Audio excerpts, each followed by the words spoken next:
أعوذ بالله من الشيطان الرجيم بسم الله الرحمن الرحيم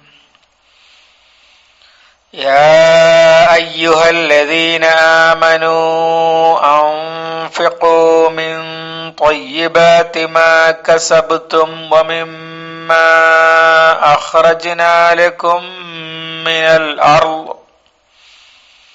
ولا تيمموا الخبيث منه تنفقون ولستم بآخذيه إلا أن تغمضوا فيه واعلموا أن الله غني حميد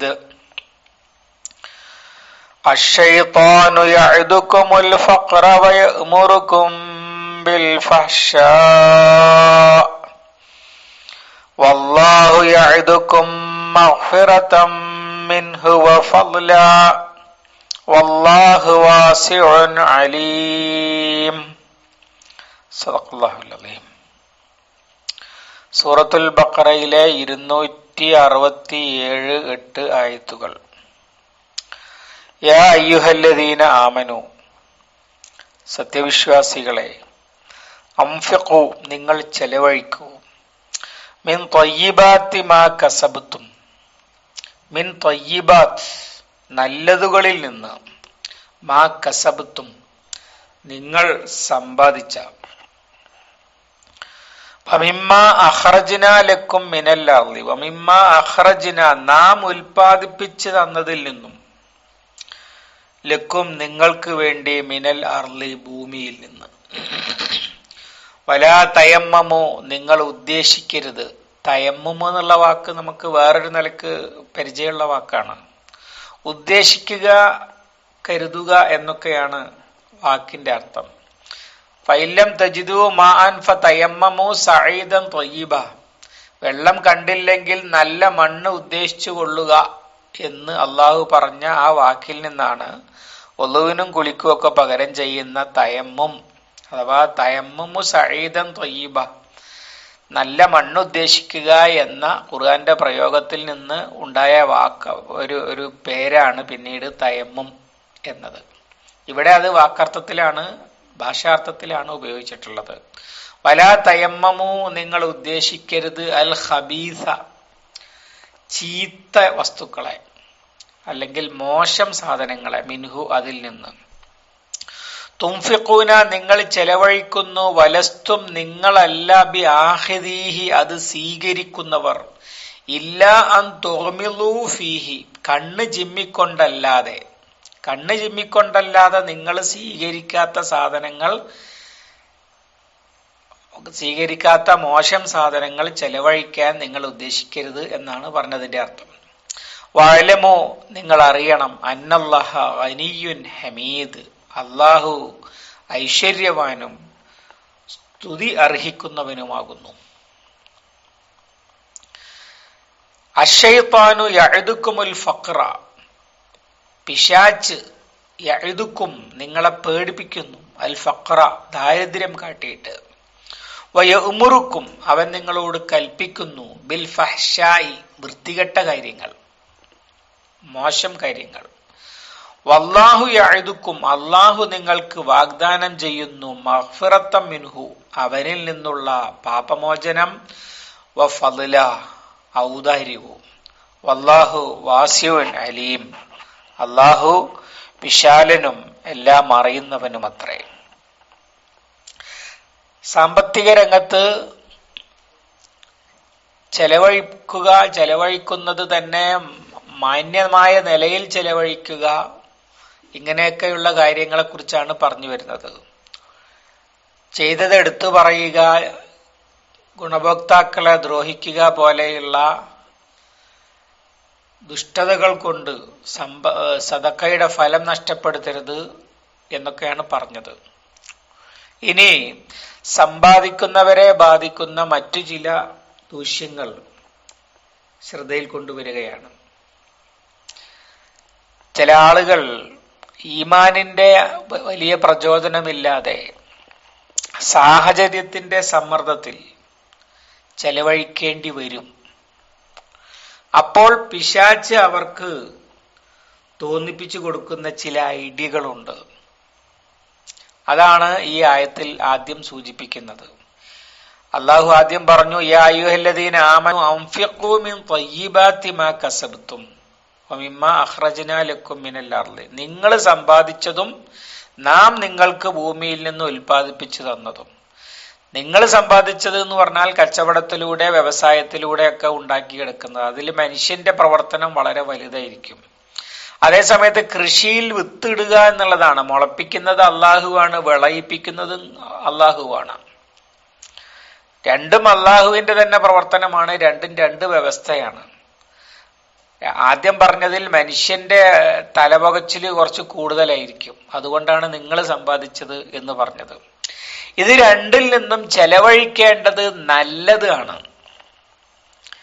നല്ലതാണ് ചെലവഴിക്കേണ്ടത്. വേണ്ടാത്തതും വേസ്റ്റും ഒക്കെ മറ്റുള്ളവർക്ക് കൊടുത്ത് സ്ഥലം ഒഴിവാക്കുകയല്ല വേണ്ടത് എന്നർത്ഥം. എന്നിട്ട് അള്ളാഹ് അതിന്റെ മറുവശവും പറഞ്ഞു, നിങ്ങൾ അതിലെ ഏറ്റവും മോശത്തെ ഉദ്ദേശിക്കരുത്. അഥവാ ആവശ്യമില്ലാത്തതോ ചെലവായി പോകാത്തതോ ആയത്, അല്ലെങ്കിൽ സൂക്ഷിക്കാൻ സ്ഥലം മുടക്കായത്, അങ്ങനെ കൊള്ളാത്ത സാധനങ്ങൾ, അവയൊക്കെ സദക്ക അതങ്ങോട്ട് കൊടുത്തു കളയാം. ഒട്ടകം കൊടുക്കുമ്പോ ചാകാറായ ഒട്ടകം ഉണ്ടെന്നാ പിന്നെ അതിനങ്ങ് സക്കാത്ത് കൊടുക്കാന്ന് തീരുമാനിച്ചിരുന്നത്. അതുപോലെ ഇങ്ങനെ ഏത് കൊടുതിയിലും തനിക്ക് ആവശ്യമില്ലാത്ത വൃത്തികെട്ട സാധനങ്ങൾ സ്ഥലം ഒഴിവാക്കാൻ വേണ്ടി സദക്കാന്നും പറഞ്ഞു കൊടുക്കുക. അത് അങ്ങനെ നിങ്ങൾ ഉദ്ദേശിക്കരുത്. എന്നിട്ട് അതിന് ഒരു മാനദണ്ഡം അല്ലാഹു തആല പറഞ്ഞു. കൊടുക്കാൻ പറ്റുന്നത് ഏതാണ്, പറ്റാത്തത് ഏതാണെന്ന് വളരെ എളുപ്പം തീരുമാനിക്കാൻ പറ്റും. അതെങ്ങനെയാണെന്ന് വെച്ചാൽ, ഈ കൊടുക്കുന്നയാളിത്, ഈ വാങ്ങുന്നയാളുണ്ടല്ലോ, ആ സ്ഥാനത്ത് സ്വന്തത്തെ നിർത്തിയിട്ട് ആലോചിക്കുക. ഞാൻ ഈ കൊടുക്കുന്ന സാധനം എനിക്കാണ് തരുന്നതെങ്കിൽ എങ്ങനെയായിരിക്കും സ്വീകരിക്കുക ഞാൻ എന്ന് സ്വയം ആലോചിക്കുക. വലസ്തുംബി ആഹിദീഹി ഇല്ല അൻ തുഗ്മിളൂ ഫീഹി. കണ്ണ് ചിമ്മിക്കൊണ്ടല്ലാതെ നിങ്ങൾ അത് സ്വീകരിക്കുകയില്ല. കണ്ണ് ചിമ്മിക്കൊണ്ട് എന്ന് പറഞ്ഞാൽ കണ്ണ് അടച്ചുകൊണ്ടല്ല, പകരം പുച്ഛത്തോടെ അല്ലെങ്കിൽ അവഗണനയോടെ അതൃപ്തിയോടെ. അതൊക്കെ നമ്മൾ കണ്ണിന്മേൽ നോട്ടത്തിന്മേൽ പ്രകടിപ്പിക്കുമല്ലോ. കണ്ണുമ്മേൽ എടുക്കുക എന്നൊക്കെ ഒരു പ്രയോഗം നമ്മുടെ നാട്ടിലൊക്കെ ഉണ്ട്. ഇങ്ങനെ കണ്ണുമ്മേൽ എടുത്തുകൊണ്ട് സ്വീകരിക്കുന്നതാവരുത് കൊടുക്കുന്നത് എന്നാണ് പറയേണ്ടത്. അപ്പൊ അങ്ങനെ ഇങ്ങോട്ടാണ് കിട്ടുന്നതെങ്കിൽ എന്ത് തോന്നും? അപ്പോൾ നന്നായി തോന്നുന്നത്, പരിഗണിച്ചു, സഹായിച്ചു എന്നെ എന്നൊക്കെ തോന്നുമെങ്കിൽ അങ്ങനത്തതാണ് കൊടുക്കേണ്ടത് എന്നർത്ഥം. വഅലമു അന്നല്ലാഹ ഗനിയ്യുൻ ഹമീദ്. നിങ്ങൾ അറിയണം, അള്ളാഹു ദരിദ്രവാസിയല്ല, ഖനിയാണ്. അള്ളാഹു ഖനിയാണ് എന്ന് പറഞ്ഞത് രണ്ട് കാര്യത്തിനാണ്. ഒന്ന്, അള്ളാഹ്ക്ക് കൊടുക്കാൻ കഴിയാഞ്ഞിട്ടല്ല നിങ്ങളോട് കൊടുക്കാൻ പറയുന്നത്. നിങ്ങളുടെ നന്മ ഉദ്ദേശിച്ച്, നിങ്ങൾക്ക് പ്രതിഫലം ഉദ്ദേശിച്ചുകൊണ്ട്, നിങ്ങളുടെ സംസ്കരണം ഉദ്ദേശിച്ച്, ഇങ്ങനെയൊക്കെയാണ് അള്ളാഹു തആല കൊടുക്കാൻ പറഞ്ഞിട്ടുള്ളത്. സക്കാത്ത് എന്ന് പറഞ്ഞാൽ തന്നെ വാക്കിന്റെ അർത്ഥം ആത്മസംസ്കരണം എന്നാണ്. അല്ലാതെ അള്ളാഹുവിന് കൊടുക്കാൻ കഴിയാഞ്ഞിട്ടല്ല നിങ്ങളോട് കൊടുക്കാൻ പറയുന്നത്. ഖനി. രണ്ടാമത്തത്, ഈ പൊതുവെ ആളുകളിൽ കണ്ടുവരുന്ന ഒരു പ്രതിഭാസമുണ്ട്. പാവപ്പെട്ട ആളുകൾക്ക് കൊടുക്കുമ്പോൾ മോശം സാധനം കൊടുക്കും, പണക്കാരന് സമ്മാനം കൊടുക്കുമ്പോൾ വളരെ മുന്തിയതും വില പിടിച്ചതുമൊക്കെയായ സാധനങ്ങളാണ് കൊടുക്കുക. അള്ളാഹു പറയാണ്, അള്ളാഹുവാണ് നിങ്ങളോട് കൊടുക്കാൻ പറഞ്ഞത്. അള്ളാഹു ഖനിയാണ്, ഖനിയിന് കൊടുക്കും പോലെ കൊടുക്കണം എന്ന്. അഥവാ പാവപ്പെട്ടവനെ അല്ല കാണേണ്ടത്, ഖനിയായ അള്ളാഹുവിനെ മനസ്സിൽ വിചാരിച്ചിട്ട്. ഈ മോശം സാധനം കൊടുത്താൽ വാങ്ങുന്നവൻ ചിലപ്പോൾ അത് തൃപ്തിയോടുകൂടി വാങ്ങിക്കൊണ്ടു പോകാനൊക്കെ സാധ്യതയുണ്ട്. പക്ഷേ എല്ലാം കാണുന്ന, കൊടുക്കുന്നവനെയും വാങ്ങുന്നവനെയും കൊടുക്കുന്നവന്റെ സമ്പത്തും എല്ലാം കാണുന്ന അള്ളാഹു എന്ത് വിചാരിക്കും, അത്യുന്നതനായ അള്ളാഹു എന്ത് വിചാരിക്കും എന്ന ബോധത്തോടു കൂടി വേണം ചെലവഴിക്കാൻ. ആ ബോധമുണ്ടാകണം എന്ന് മനസ്സിലാക്കാനാണ് വഅലമു എന്ന് പറഞ്ഞത്. ഹമീദുൻ, അള്ളാഹു സ്തുത്യർഹനാണ്. അഥവാ ഏത് കാര്യവും വളരെ നന്നായി ചെയ്യുന്നവനാണ്.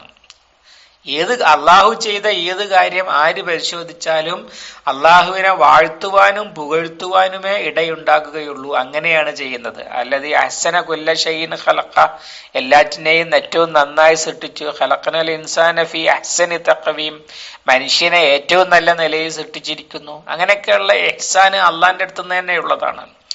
അങ്ങനെ അള്ളാഹു ചെയ്തത് വളരെ സ്തുതി അർഹിക്കുന്ന കാര്യങ്ങളായിരിക്കും. എന്നതുപോലെ പുകഴ്ത്തപ്പെടാൻ പറ്റുന്ന, പ്രശംസിക്കപ്പെടാൻ പറ്റുന്ന കാര്യങ്ങളാകണം ചെയ്യേണ്ടത് എന്ന് സൂചിപ്പിക്കാനാണ് ഹമീദ് എന്ന അള്ളാഹുവിന്റെ സിഫത്ത് ഇവിടെ പറഞ്ഞിട്ടുള്ളത്.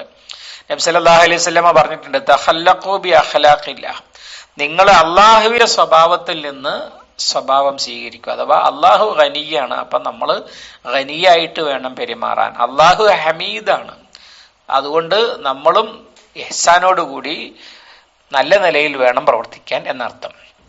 അശ്ശൈത്താനു യഅ്ദുക്കുമുൽ ഫഖറ വയഅ്മുറുക്കും ബിൽ ഫഹ്ശാ, മുകളിൽ സൂചിപ്പിച്ച ദൂഷ്യങ്ങളിലേക്കൊക്കെ മനുഷ്യൻ എത്തുന്നതിന്റെ കാരണം പിശാച്ചിന്റെ ചില പ്രേരണകളാണ്. പിശാച്ച് പേടിപ്പിക്കുന്നു. വഅദ യഅ്ദു എന്നുള്ള വാക്കിന്റെ അർത്ഥം താക്കീദിനും അത് ഉപയോഗിക്കും, അതുപോലെ തന്നെ വാഗ്ദാനത്തിനും അത് ഉപയോഗിക്കും.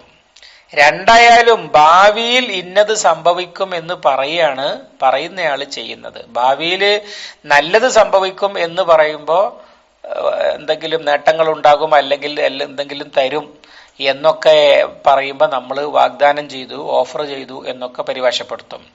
ഭാവിയിൽ മോശം കാര്യങ്ങൾ ഉണ്ടാകും എന്ന് പറയുമ്പോൾ നമ്മൾ ഒന്നുകിൽ പേടിപ്പിച്ചു എന്നോ അല്ലെങ്കിൽ താക്കീത് ചെയ്തു എന്നോ പരിഭാഷപ്പെടുത്തും. യഥാർത്ഥത്തിൽ രണ്ടും സംഗതി ഒന്നാണ്, കണ്ടന്റിനാണ് വ്യത്യാസം വരുന്നുള്ളൂ. അശ്ശൈത്താനു യഅ്ദുക്കുമുൽ ഫഖ്റ, പിശാച്ച് നിങ്ങളെ ദാരിദ്ര്യം കാട്ടി പേടിപ്പിക്കുന്നു. അഥവാ നല്ലത് കൊടുത്താൽ കുറഞ്ഞു പോകും, ഞാൻ പട്ടിണിയായി പോകും, അള്ളാഹുവിന്റെ മാർഗത്തിൽ ചെലവഴിച്ചാൽ ഞാൻ പാപ്പരായി പോകും എന്നൊക്കെയുള്ള തോന്നലുകൾ പിശാച്ച് കൊണ്ടുവന്നു മനസ്സിലിട്ട് തരുന്നു. അശ്ശൈത്താനു യഅ്ദുക്കുമുൽ ഫഖ്റ, അങ്ങനെ എപ്പോഴും നല്ല കാര്യങ്ങൾ ചെയ്യണ്ട എന്നുള്ള പ്രേരണയാണ് പിശാച്ചിന്റെ ഭാഗത്തു നിന്നുണ്ടാകുക. വയഅ്മുറുക്കും ബിൽ ഫഹ്ശാ, മ്ലേച്ഛ കാര്യങ്ങൾ കൽപ്പിക്കുകയും ചെയ്യുന്നു. ഇവിടെ മ്ലേച്ഛ കാര്യങ്ങൾ എന്നതുകൊണ്ട് സാധാരണ മ്ലേച്ഛ കാര്യങ്ങൾ എന്ന് പറഞ്ഞാൽ ഒരാൾ ചെയ്തത് പരസ്യമായി പറയാൻ കഴിയാത്ത കാര്യങ്ങളെയാണ് ഉദ്ദേശിക്കുക. പ്രത്യേകിച്ചും അശ്ലീലമായ, ലൈംഗികമായ, സദാചാര വിരുദ്ധമായ കാര്യങ്ങൾക്കൊക്കെയാണ് ഫഹ്ശ എന്നുള്ള വാക്ക് സാധാരണ ഉപയോഗിക്കുക. ഇവിടെയും ആ വാക്ക് ഉപയോഗിക്കാൻ കാരണം ഈ സാമ്പത്തിക രംഗത്ത് ഇയാൾ ചെയ്തത് എന്താണ് എന്ന് മറ്റൊരാൾ അറിയുന്നത് അയാൾക്ക് തന്നെ മോശമായിരിക്കും, വൃത്തികെട്ട കാര്യമായിരിക്കും. അഥവാ കൊടുത്തത് കേടുവന്ന സാധനമാണ് മറ്റേയാൾക്ക് കൊടുത്തത് എന്നോ, അല്ലെങ്കിൽ കൊടുക്കാവുന്നതിന്റെ അളവ് മറച്ചു വെച്ചുകൊണ്ട് അതിന്റെ ഒരു ചെറിയൊരു അംശമാണ് കൊടുത്തത്, അങ്ങനെ ഈ ചെയ്തത് പുറത്തറിയുകയാണെങ്കിൽ സ്വയം മാനക്കേട് തോന്നും. അങ്ങനത്തെ കാര്യങ്ങളായതുകൊണ്ട് ഇവിടെ ആ സാമ്പത്തിക രംഗത്തെ അദബില്ലായ്മക്കും ഫഹ്ശ എന്നുള്ള വാക്ക് അള്ളാഹു ഉപയോഗിച്ചിരിക്കുന്നു. വല്ലാഹു യഅ്ദുക്കും മഗ്ഫിറത മിൻഹു, അള്ളാഹു വാഗ്ദാനം ചെയ്യുന്നതോ നിങ്ങൾ ചെലവഴിക്കുന്നതിലൂടെ നിങ്ങൾക്ക് അള്ളാഹുവിന്റെ മഗ്ഫിറത്ത് അഥവാ അബദ്ധങ്ങളും പോരായ്മകളും ഒക്കെ അള്ളാഹു താല പരിഹരിച്ചു തരും. സല്ലല്ലാഹു അലൈഹി വസല്ലമ കച്ചവടക്കാരോട് പ്രത്യേകം പറഞ്ഞത് ഹദീസിൽ കാണാൻ കഴിയും. നിങ്ങൾ സാധനങ്ങൾക്കൊക്കെ വലിയ ചെലവാകാൻ വേണ്ടി വലിയ സത്യങ്ങളൊക്കെ ചെയ്തിട്ടുണ്ടാക്കും. അഥവാ ഇതാണോ ഏറ്റവും മുന്തിയതെന്ന് ചോദിച്ചോ, ഇതിലും മുന്തിയത് ഇനി എവിടെ നിന്ന് കിട്ടാനാണ് എന്നൊക്കെ അങ്ങോട്ടും പറഞ്ഞിട്ടുണ്ടാകും. അങ്ങനത്തെ വർത്തമാനങ്ങളൊക്കെ പറയുന്നവരാണ് കച്ചവടക്കാരെ. നിങ്ങൾ അതുകൊണ്ട് തസദ്ദഖു, നിങ്ങൾ ധാരാളം സദഖ കൊടുക്കൂ. അങ്ങനെ സമ്പാദിക്കുന്നതിലും ചെലവഴിക്കുന്നതിലും ഒക്കെ സംഭവിച്ചു പോകുന്ന ചെറിയ ചെറിയ പോരായ്മകളും അബദ്ധങ്ങളും ഒക്കെ അതിലുള്ള അള്ളാഹുവിനോടുള്ള ആത്മാർത്ഥത തെളിയിക്കുന്ന സദഖ പരിഗണിച്ചുകൊണ്ട് അള്ളാഹു പുറത്തു തരും. അതാണ് സദഖയിലൂടെ നിങ്ങൾക്ക് കിട്ടാൻ പോകുന്ന ഒന്നാമത്തെ ഗുണം അള്ളാഹു വാഗ്ദാനം ചെയ്യുന്നത്. വഫദ്ല, അള്ളാഹു ഔദാര്യം കാണിക്കും, അഥവാ വർദ്ധിപ്പിച്ചു തരും. നബി സല്ലല്ലാഹു അലൈഹി വസല്ലം പറഞ്ഞിട്ടുണ്ട്, എല്ലാ ദിവസവും സൂര്യൻ ഉദിക്കുന്ന എല്ലാ ദിവസവും അള്ളാഹു താല 2 മലക്കുകളെ പറഞ്ഞയക്കും. ഒരാള് അള്ളാഹു ആത്തി മുംസിക്കൻ തലഫ, മറ്റേ മലക്ക് വാത്തി മുംഫിഖൻ ഖലഫ, ചെലവഴിക്കുന്നവന് ഇനിയും ഇനിയും കൊടുക്ക്, അതുപോലെ പിടിച്ചു വെക്കുന്നവനെ തുലക്ക് ഇങ്ങനെ പ്രാർത്ഥിച്ചുകൊണ്ട് 2 മലക്കുകൾ എല്ലാ ദിവസവും ഭൂമിയിലേക്ക് വരും എന്ന് നബി സല്ലല്ലാഹു അലൈഹി വസല്ലമ പറഞ്ഞത് കാണാൻ കഴിയും. അതാണ് ഇവിടെ ഫളല് എന്നതുകൊണ്ട് ഉദ്ദേശിക്കുന്നത്. അഥവാ ചെലവഴിക്കുന്നവന് ഇനിയും ഇനിയും കൊടുത്തുകൊണ്ടിരിക്കും. നമ്മൾക്ക് കണ്ടറിയുന്ന ആളുകളുണ്ട്, ലക്ഷങ്ങൾ വാരി വിതറുന്ന, വളരെ നല്ല കാര്യങ്ങൾക്ക് ചോദിച്ചാൽ ഒരു മടിയും ഇല്ലാതെ ലക്ഷങ്ങൾ എടുത്തു കൊടുക്കുന്ന ആളുകളുണ്ട്. അതോടുകൂടി അവർ തൊലഞ്ഞു പോകുമല്ലോ എന്ന് വേറെ ആരെങ്കിലുമൊക്കെ പേടിക്കുക എന്നല്ലാതെ അവർക്ക് ആ പേടി ഉണ്ടാവലില്ല. അവരോട് ചോദിച്ചാലും പറയല് അതിന് മാത്രം നമുക്ക് അല്ലാഹ് വീണ്ടും വീണ്ടും തരുന്നുണ്ടല്ലോ എന്ന ആത്മസംതൃപ്തി അവർ അനുഭവിക്കുന്നത് കാണാൻ കഴിയും. അങ്ങനെ മനസ്സിൽ സംതൃപ്തിയും സമ്പത്തിൽ വർധനവും ഒക്കെയാണ് അള്ളാഹു വാഗ്ദാനം ചെയ്യുന്നത്. അതിനെയാണ് ഇവിടെ ഫദ്ല് എന്ന് പറയുന്നത്. അത് അള്ളാഹുവിന്റെ ഔദാര്യമാണ്, അവന്റെ ശ്രേഷ്ഠതയാണ്, അവന്റെ ആദരവാണ്. അതുകൊണ്ടൊക്കെയാണ് ഫദ്ല് എന്നുള്ള വാക്ക് ഉപയോഗിച്ചത്. വല്ലാഹു വാസിഉൻ അലീം. അള്ളാഹു വിശാലനാണ്. അതിന്റെ ഒരു വിശദീകരണം നമ്മൾ പറഞ്ഞിരുന്നു. അദ്വൈതക്കാര് അള്ളാഹു താല തൂണിലും തുരുമ്പിലും ഉണ്ട് എന്ന് പറയാൻ ഈ വാക്ക് ദുരുപയോഗം ചെയ്യാറുണ്ട്. യഥാർത്ഥത്തിൽ ഖുർആൻ തന്നെയാണ് അതിന്റെ തഫ്സീർ. വസിഅത കുല്ല ഷൈഇൻ റഹ്മതൻ വ ഇൽമ. മലക്കുകള് അള്ളാഹുവിനോട് അങ്ങോട്ട് പറയുന്ന പ്രാർത്ഥന സൂറത്ത് ഗാഫിറിലുണ്ട്. അതുപോലെ തന്നെ ആയത്തുൽ കുർസിയിൽ തൊട്ട് മുമ്പ് കഴിഞ്ഞുപോയി. വസിയ കുർസിയുസ് സമാവാതി വൽ. അള്ളാഹുവിന്റെ അധികാരം, അള്ളാഹുവിന്റെ കാരുണ്യം, അള്ളാഹുവിന്റെ ഇൽമ്, ഇതിന്റെയൊക്കെ പരിധിയിലല്ലാതെ ഈ പ്രപഞ്ചത്തിൽ യാതൊന്നുമില്ല. അവിടെയൊക്കെ അള്ളാഹു ഉണ്ട്. അഥവാ നബി സല്ലല്ലാഹു അലൈഹി വസല്ലമ അബൂബക്കർ സിദ്ദീഖ് റളിയല്ലാഹു അൻഹുവിനോട് ഗുഹയിൽ വെച്ച് പറഞ്ഞ കാര്യം ഖുർആൻ ഉദ്ധരിക്കുന്നുണ്ട്. ഇത് യഖൂലു ലി സാഹിബിഹി ലാ തഹ്സൻ ഇന്നല്ലാഹ മഅനാ. ഗുഹയിൽ നമ്മുടെ കൂടെ അള്ളാഹു ഉണ്ട് എന്ന് റസൂൽ സല്ലല്ലാഹു അലൈഹി വസല്ലമ പറഞ്ഞത് അള്ളാഹ് എടുത്തു പറയുന്നുണ്ട്. ഗുഹയിൽ അള്ളാഹു ഉണ്ട് എന്ന് പറഞ്ഞാൽ അള്ളാഹുവിന്റെ കാരുണ്യവും സംരക്ഷണവും നമ്മളോടൊപ്പം ഉണ്ട് എന്നാണ്, അല്ലാതെ അള്ളാഹു ഗുഹയിൽ വന്നിരിക്കുകയാണ് എന്നല്ല. അതേപോലെ തന്നെ അള്ളാഹു പറയുന്നുണ്ട് വലാ യതനാജ ഇസ്നാനി വല്ലാഹു സാലിസുഹുമ. 2 ആള് സ്വകാര്യം പറയുന്നില്ല, മൂന്നാമനായി അള്ളാഹു ഉണ്ടായിട്ടല്ലാതെ എന്ന്. അഥവാ അള്ളാഹുവിന്റെ അധികാരത്തിന്റെ കീഴിലാണ് നിങ്ങളിരുന്ന് സ്വകാര്യം പറയുന്നത്. അവനെ അറിയാതെ നിങ്ങൾക്കൊന്നും പറയാൻ കഴിയില്ല എന്ന ബോധം. അങ്ങനെ അള്ളാഹിന്റെ അറിവും അള്ളാഹിന്റെ അധികാരവും ഒക്കെയാണ് അവിടെ ഉദ്ദേശ്യം. ഇങ്ങനെ അറിവ്, അധികാരം, കാരുണ്യം, ഇതിന്റെയൊക്കെ പരിധിയിലല്ലാതെ ഈ പ്രപഞ്ചത്തിൽ ഒരു സൃഷ്ടിയും ഇല്ല എന്നാണ് വല്ലാഹു വാസിഉൻ എന്ന് പറഞ്ഞാൽ ഉദ്ദേശം. അല്ലാതെ അള്ളാഹു എവിടെയാണെന്ന് ചോദിച്ചാൽ അള്ളാഹു അർശിലാണ്, അള്ളാഹു ആകാശത്താണ്. ഇർഹമു മൻ ഫിൽ അർളി ഇർഹമുക്കും മൻ ഫിസ് സമാ. ഭൂമിയിലുള്ളവരോട് കാരുണ്യം കാണിക്കൂ, ആകാശത്തുള്ളവൻ നിങ്ങളോട് കാരുണ്യം കാണിക്കും എന്നൊക്കെ അങ്ങനെ ഒരുപാട് ഹദീസുകളിലും അത് വന്നിട്ടുണ്ട്. അള്ളാഹു ആകാശത്താണ്, അള്ളാഹു 1-ാം ആകാശത്തേക്ക് ഇറങ്ങി വരും എന്നൊക്കെ പറയണത്. അത് നമുക്ക് മനസ്സിലാവില്ല, ആ പറഞ്ഞിടത്തോളെ മനസ്സിലാകുകയുള്ളൂ. നമ്മള് 1-ാം ആകാശത്ത് നിന്ന് അപ്പോ 2-ാം ആകാശത്ത് അള്ളാഹു ഇല്ല എന്നോ, 1-ാം ആകാശത്ത് നിന്ന് ഇറങ്ങണതിന്റെ മുമ്പ് അവിടെ അള്ളാഹ് ഉണ്ടായിരുന്നില്ല എന്നോ, അങ്ങനെ അള്ളാഹിന്റെ ദാത്തിയല്ല. ആ ഇറങ്ങലും കയറലും ഒന്നും ആ പറഞ്ഞിടത്തോളമേ മനസ്സിലാകുകയുള്ളൂ. എന്തായാലും അള്ളാഹിന്റെ ദാത്ത് ഇറങ്ങുകയും അള്ളാഹുവിന്റെ ദാത്ത് കയറുകയും അള്ളാഹുവിന്റെ ദാത്ത് ഗുഹയിൽ ഉണ്ടാകുകയല്ല, അള്ളാഹുവിന്റെ ദാത്ത് സ്വകാര്യം പറയുന്നിടത്ത് ഇരിക്കുകയല്ല.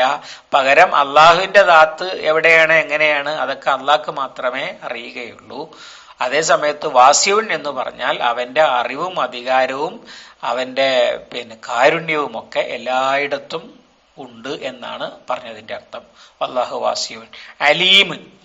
നിങ്ങൾ എങ്ങനെയാണ് ചെലവഴിക്കുന്നത്? അത് ഉള്ളതിനനുസരിച്ചാണോ, അതല്ല പിശുക്കിയിട്ടാണോ, ഔദാര്യപൂർവമാണോ, അതല്ല മനപ്രയാസത്തോടു കൂടിയാണോ? ഇതൊക്കെ അറിഞ്ഞ് പ്രതിഫലം തരാൻ കഴിയുന്നവനാണ് അള്ളാഹു എന്ന് മനസ്സിലാക്കാൻ കൂടിയാണ് ഇവിടെ അലീം എന്ന അള്ളാഹുവിന്റെ വാക്ക്, അള്ളാഹുവിന്റെ പേര് കൂടി, വിശേഷണം കൂടി ചേർത്ത് പറഞ്ഞിരിക്കുന്നത് എന്ന് നമ്മൾ മനസ്സിലാക്കണം. അല്ലാഹു സുബ്ഹാനഹു വ തആല രഹസ്യത്തിലും പരസ്യത്തിലും അവനെ ഓർക്കുകയും അവനെ ആദരിക്കുകയും പരിഗണിക്കുകയും ചെയ്തുകൊണ്ട് പ്രവർത്തിക്കുന്ന യഥാർത്ഥ സത്യവിശ്വാസികളിൽ നമ്മെ ഉൾപ്പെടുത്തി അനുഗ്രഹിക്കുമാറാവട്ടെ. അല്ലാഹുമ്മ അല്ലിംനാ മാ യൻഫഉനാ വൻഫഅനാ ബിമാ അല്ലംതനാ റബ്ബനാ സിദ്നാ ഇൽമൻ വഫഹ്മൻ വദിഖത്തൻ വനളറാ. അല്ലാഹുമ്മ ജഅലിൽ ഖുർആന റബീഅ ഖുലൂബിനാ വനൂറ സുദൂരിനാ വജലാഅ ഹസ്നിനാ വദഹാബ ഹമ്മിനാ വഗമ്മിനാ. ربنا تقبل منا إنك أنت السميع العليم وتب علينا إنك أنت التواب الرحيم واغفر لنا يا غافر المذنبين. وصلى الله على محمد وعلى آله وصحبه وسلم والحمد لله رب العالمين.